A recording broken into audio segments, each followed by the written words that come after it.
ಈಗ ನಟ ದರ್ಶನ್ ಕೇಸ್ ವಿಚಾರಕ್ಕೆ ಬರೋಣ. ಇವತ್ತು ರೇಣುಕಾಸ್ವಾಮಿ ಹತ್ಯೆ ಕೇಸ್ ವಿಚಾರಕ್ಕೆ ಸಂಬಂಧಪಟ್ಟಂತೆ ಕೋರ್ಟ್ಗೆ ಬಂದಿದ್ರು ದರ್ಶನ್ ಮತ್ತು ಪವಿತ್ರ ಗೌಡ. ಇಬ್ರು ಕೋರ್ಟ್ನಿಂದ ಕೈ ಹಿಡ್ಕೊಂಡು ಹೊರಗೆ ಬಂದಿದ್ದಾರೆ. ಈ ಕೊಲೆ ಆರೋಪಿ A1 ಪವಿತ್ರ ಗೌಡ, A2 ದರ್ಶನ್. ಇಬ್ರು ಕೈ ಹಿಡ್ಕೊಂಡು ಹೊರಗೆ ಬಂದ್ರು. ಏನೋ ಒಂದಾದ್ರ ಹೀಗನ್ನೋ ಪ್ರಶ್ನೆ ಮಾಡ್ತಾ ಇದ್ದಾರೆ ಸಾಮಾಜಿಕ ಜಾಲತಾಣದಲ್ಲಿ, ಗೊತ್ತಿಲ್ಲ. ಇಬ್ರು ಸ್ಮೈಲ್ ಮಾಡ್ತಾನೆ ಕೋರ್ಟಿಂದ ಹೊರಗೆ ಬಂದಿದ್ದಾರೆ. ಕೋರ್ಟ್ ಹಾಲ್ನಲ್ಲಿ ಅಕ್ಕಪಕ್ಕ ನಿಂತರೂ ಕೂಡ ಮಾತಾಡಿರ್ಲಿಲ್ಲ, ಒಬ್ರಿಗೊಬ್ರು ನೋಡ್ಕೊಂಡೂ ಇರಲಿಲ್ಲ, ಗಪ್ ಚುಪ್ಪಾಗಿದ್ರು, ಮಾತೇ ಇರಲಿಲ್ಲ. ಹೊರಗೆ ಬರ್ತಾ ಇದ್ದಂತೆ ಸ್ಮೈಲ್ ಮಾಡ್ತಾ ಹೊರಗೆ ಬಂದಿದ್ದಾರೆ ದರ್ಶನ್ ಮತ್ತು ಪವಿತ್ರ ಗೌಡ ಕೈ ಹಿಡ್ಕೊಂಡು. ಕೋರ್ಟ್ನ ಲಿಫ್ಟ್ನಲ್ಲಿ ಪರಸ್ಪರ ಭೇಟಿಯಾಗಿದ್ರಂತೆ ದರ್ಶನ್ ಮತ್ತು ಪವಿತ್ರ. ಲಿಫ್ಟ್ನಲ್ಲಿ ಏನಾಯ್ತೋ ಗೊತ್ತಿಲ್ಲ. ಫೋನ್ ನಂಬರ್ ಕೊಡುವಂತೆ ಹಠಕ್ಕೆ ಬಿದ್ದಿದಂತೆ ಈ ಪವಿತ್ರ ಗೌಡ. ಹಠಕ್ಕೆ ಬಿದ್ದ ತಕ್ಷಣ ನಂಬರ್ ಕೊಟ್ಬಿಟ್ರಾ ಗೊತ್ತಿಲ್ಲ. ಲಿಫ್ಟ್ ಒಳಗೆ ಏನಾಯ್ತೋ ಗೊತ್ತಿಲ್ಲ. ಬಟ್ ಲಿಫ್ಟ್ ಹತ್ತೋಕ್ಕೂ ಮುಂಚೆ ಇದ್ದಂತಹ ಚಿತ್ರಣ ಲಿಫ್ಟಿಂದ ಹೊರಗೆ ಬಂದಾಗ ಫುಲ್ ಕಂಪ್ಲೀಟ್ ಚೇಂಜ್ ಆಗಿತ್ತು. ಬೇರೆಯಾಗಿ ಬಂದಂಥ ಪವಿತ್ರ ಗೌಡ ಹಾಗೂ ದರ್ಶನ್ ಕೋರ್ಟ್ ಒಳಗಡೆ ನಿಂತ ನಂತರವೂ ಒಬ್ರಿಗೊಬ್ರು ಮುಖ ಕೊಟ್ಟು ಮಾತಾಡ್ಸಿರಲಿಲ್ಲ, ಮುಖ ಕೊಟ್ಟು ನೋಡೂ ಇರಲಿಲ್ಲ. ಆಮೇಲೆ ಏನೋ ಲಿಫ್ಟ್ ಹತ್ರ ಬರ್ತಾರೆ. ಲಿಫ್ಟ್ ಹತ್ರ ಬಂದ ತಕ್ಷಣ ಲಿಫ್ಟ್ ಒಳಗೆ ಹೋಗೋಂಥ ಸಂದರ್ಭದಲ್ಲಿ ಏನೋ ನಂಬರ್ ಕೇಳ್ತಾರೆ. ಅಷ್ಟೊತ್ತಿಗೆ ಲಿಫ್ಟ್ ಡೋರ್ ಕ್ಲೋಸ್ ಆಗುತ್ತೆ. ನೆಕ್ಸ್ಟ್ ಹೊರಗೆ ಬರ್ತಾರೆ ಲಿಫ್ಟಿಂದ, ಕೈ ಹಿಡ್ಕೊಂಡು ಹೊರಗೆ ಬರ್ತಾರೆ. ಲಿಫ್ಟ್ ಒಳಗೆ ಏನಾಯಿತು ಗೊತ್ತಿಲ್ಲ. ಇದು ನಾವು ನೋಡಿದಂತಹ ಒಂದು ಚಿತ್ರಣ. ಏನಾಯಿತು ಗೊತ್ತಿಲ್ಲ ಎಕ್ಸಾಕ್ಟ್ ಆಗಿ. ಡೀಟೇಲ್ಸ್ ಕೊಡ್ತಾರೆ ಇನ್ನಷ್ಟು ನಮ್ಮ ಪ್ರತಿನಿಧಿ ದೀಪಿಕಾ ಫೋನ್ ಸಂಪರ್ಕದಲ್ಲಿ ಜಾಯ್ನ್ ಆಗ್ತಿದ್ದಾರೆ. ದೀಪಿಕಾ, ಇವತ್ತು ಕೋರ್ಟಿಗೆ ಬಂದಿದ್ರು A1 ಪವಿತ್ರ ಗೌಡ, A2 ದರ್ಶನ್. ಇಬ್ರು ಲಿಫ್ಟ್ ಹತ್ತೋಕ್ಕೂ ಮುಂಚೆ ಇಬ್ರು ಒಬ್ರಿಗೊಬ್ರು ಮುಖ ಕೂಡ ನೋಡ್ಕೊಂಡಿರಲಿಲ್ಲ. ಲಿಫ್ಟ್ ಒಳಗೆ ಹೋಗೋ ಸಂದರ್ಭದಲ್ಲಿ ಮೊಬೈಲ್ ನಂಬರನ್ನು ಕೇಳ್ತಾರೆ ಈ ಪವಿತ್ರ ಗೌಡ. ಡೋರ್ ಕ್ಲೋಸ್ ಆಗುತ್ತೆ. ಮತ್ತೆ ಲಿಫ್ಟ್ ಡೋರ್ ಓಪನ್ ಆದ ನಂತರ ಇಬ್ರು ಕೈ ಹಿಡ್ಕೊಂಡು ಹೊರಗೆ ಬರ್ತಾರೆ. ಲಿಫ್ಟಲ್ಲಿ ಏನಾಯಿತು ಏನೋ ಒಂದೂ ಗೊತ್ತಾಗಲಿಲ್ಲ. ಬಟ್ ಈ ಓವರ್ ಆಗಿ ಇವತ್ತು ಭೇಟಿ ಕೊಟ್ಟಂಥ ಸಂದರ್ಭದಲ್ಲಿ ಏನೇನಾಯಿತು ಅಂತ? ಶರತ್, ದರ್ಶನ್ ಅಂಡ್ ಗ್ಯಾಂಗ್ ನಿಂದ ರೇಣುಕಾಸ್ವಾಮಿ ಕೊಲೆ ಪ್ರಕರಣಕ್ಕೆ ಸಂಬಂಧಪಟ್ಟಂತೆ ಇವತ್ತು 57ನೇ CCH ಕೋರ್ಟ್ ನಲ್ಲಿ ವಿಚಾರಣೆ ಇದ್ದಿತ್ತು. ವಿಚಾರಣೆಗೆ ಸಂಬಂಧಪಟ್ಟಂತೆ ಈಗಾಗಲೇ ಸಾಕಷ್ಟು ವಿಚಾರಣೆಗಳು ನಡೆದಿರುವ ಹಿನ್ನೆಲೆಯಲ್ಲಿ ಜುಲೈ 10ಕ್ಕೆ ವಿಚಾರಣೆಯನ್ನ ಕೋರ್ಟ್ ಮುಂದೂಡಿ ಒಂದು ಆದೇಶವನ್ನ ಹೊರಡಿಸಿದೆ. ನಾವು ಗಮನಿಸಿರ್ಬೋದು, ಬೆಳಗ್ಗೆಯಿಂದ ಕೂಡ ಪವಿತ್ರ ಮತ್ತು ದರ್ಶನ್ ಅವರು ಯಾವ ತರ ಕೋರ್ಟಿಗೆ ಬರ್ತಾರೆ ಅನ್ನುವಂತ ಕ್ಯೂರಿಯಾಸಿಟಿ ಪ್ರತಿಯೊಬ್ಬರಿಗೂ ಕೂಡ ಇತ್ತು. ಇವತ್ತು ಬೆಳಗ್ಗೆ ಪವಿತ್ರ ಅವರು ಮನೆಯಲ್ಲಿ ಪೂಜೆಯನ್ನ ಮಾಡಿ ನಂತರ ಕೋರ್ಟಿಗೆ ಹಾಜರಾದ್ರು. ಇತ್ತ ದರ್ಶನ್ ಅವರು ಕೂಡ ಏಕಾಏಕಿ ಅವ್ರ ಕಾರಿಂದ ಇಳ್ಕೊಂಡು ಕೋರ್ಟಿಗೆ ಬಂದಿದ್ದಾರೆ. ಇಬ್ರು ಬೇರೆಯಾಗಿ ಬರ್ತಾರೆ ಕೋರ್ಟಿಗೆ. ಒಬ್ರು ಮುಖವನ್ನ ನೋಡ್ಕೊಂಡಿರಲ್ಲ. ಇಬ್ರು ಕೋರ್ಟಿಗೆ ಹಾಜರಾಗ್ತಾರೆ. ಆದ್ರೆ ಹಾಜರಾದ ನಂತರ ಕೋರ್ಟಲ್ಲಿ ಜುಲೈ 10ಕ್ಕೆ ವಿಚಾರಣೆ ಮುಂದೂಡಿದ ಆದೇಶವನ್ನ ಹೊರಡಿಸಿದ ನಂತರ ಮತ್ತೆ ವಾಪಸ್ ಬರುವಂತ ಸಂದರ್ಭದಲ್ಲಿ ಇಬ್ರು ಲಿಫ್ಟ್ ಅಲ್ಲಿ ಒಟ್ಟಿಗೆ ಬರ್ತಾರೆ.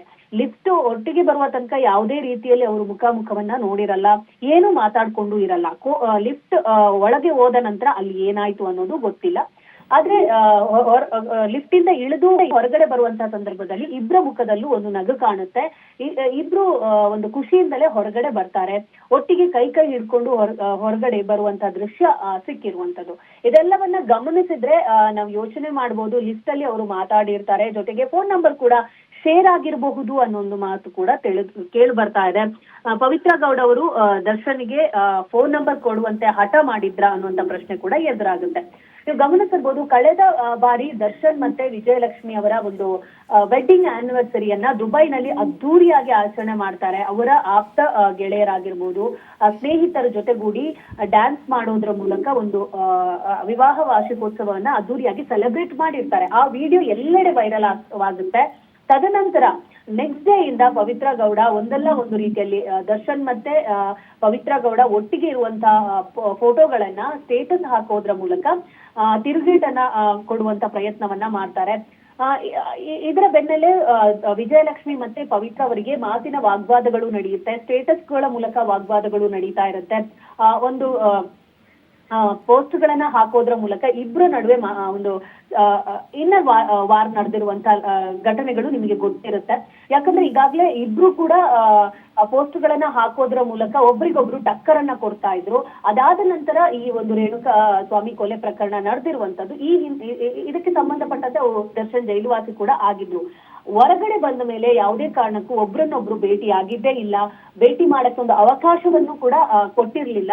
ವಿಜಯಲಕ್ಷ್ಮಿ ಅವರು ಇದಕ್ಕೆ ಸಂಬಂಧಪಟ್ಟಂತೆ ಎಲ್ಲಾ ರೀತಿಯ ಒಂದು ಕ್ರಮವನ್ನ ಕೂಡ ಕೈಗೊಂಡಿದ್ರು. ಯಾವುದೇ ಕಾರಣಕ್ಕೂ ಪವಿತ್ರನ ದರ್ಶನ್ ಭೇಟಿ ಆಗ್ಬಾರ್ದು ಅನ್ನೋ ಒಂದು ಸೂತ್ರವನ್ನ ಹಾಕೊಂಡಿದ್ರು. ಅದರಂತೆ ದರ್ಶನ್ ಸುತ್ತಮುತ್ತ ಯಾರೆಲ್ಲ ಇದ್ದಾರೋ, ಆಪ್ತರಾಗಿದ್ರು ಮುಂಚೆ, ಅವ್ರನ್ನೆಲ್ಲರನ್ನ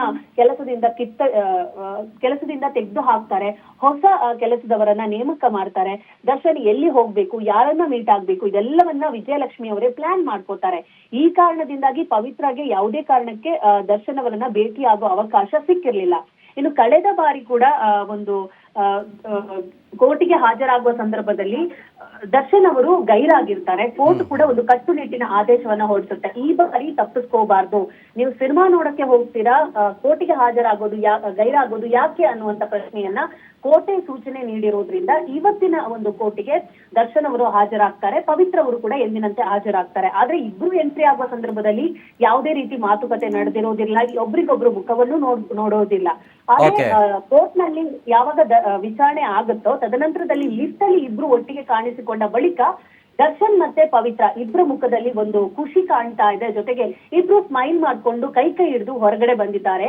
ಈ ನಿಟ್ಟಿನಲ್ಲಿ ಇಬ್ಬರ ನಂಬರ್ ಕೂಡ ಶೇರ್ ಆಗಿರುತ್ತಾ ಅನ್ನೋ ಒಂದು ಅನುಮಾನ ಕಾಡ್ತಾ ಇದೆ Sharath. Okay, thank you Deepika. Details ಆಗಿ ಒಟ್ ಓವರ್ ಆಲ್ ಆಗಿ ಅವ್ರವ್ರ ವಿಚಾರ ನಮ್ಗೆ ಯಾಕೆ ಬೇಕು, ಲಿಫ್ಟಲ್ಲಿ ಏನಾಯ್ತೋ ಏನೋ ಗೊತ್ತಿಲ್ಲ, ನಂಬರ್ ಕೊಟ್ಟರೋ ಇಲ್ವೋ ನಮಗೆ ಬೇಕಾಗಿಲ್ಲ. ನಾವು ಹೇಳ್ಬೇಕಾಗಿರೋದೇನೋ ಜುಲೈ 10ನೇ ತಾರೀಕು ಕೋರ್ಟಿಗೆ ಬನ್ನಿ ಎಲ್ಲರೂ ಅಂತ ಹಾಜರಾಗಿದ್ದಾರೆ. ಕೋರ್ಟಲ್ಲಿ ಏನೇನಾಗುತ್ತೆ ಅನ್ನೋದನ್ನು ಗಮನಿಸಬೇಕಷ್ಟೇ. ರೇಣುಕಾಸ್ವಾಮಿ ಕೊಲೆ ಕೇಸ್ ವಿಚಾರಕ್ಕೆ ಸಂಬಂಧಪಟ್ಟಂತೆ ನ್ಯಾಯ ಸಿಕ್ಕರೆ ಅಷ್ಟೇ ಸಾಕು.